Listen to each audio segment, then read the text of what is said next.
Ini saya kesini karena ngeliat si siomay mau bakso gorengnya mantep banget, unik banget sih. Menjadi salah satu mie yamin legend yang ada di kota Bandung. Jualan dari tahun 1990. Udah generasi kedua. Dan uniknya kalau kesini teman-teman, dia tuh punya mie yamin dengan mie lebar ya. Dan semuanya homemade. Makan cuma 28.000 udah dapat mie yamin dengan topping sebanyak itu. Nah, kita bakal cobain namanya bakso Joko. Ya, nanti alamat lengkapnya kita masukin di bagian kolom deskripsi. Mantap, 28.000 dapat somai segede gini. Coba nih.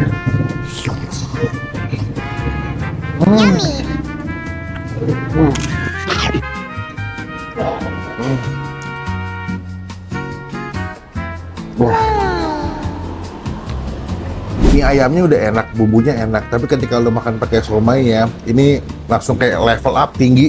Enak.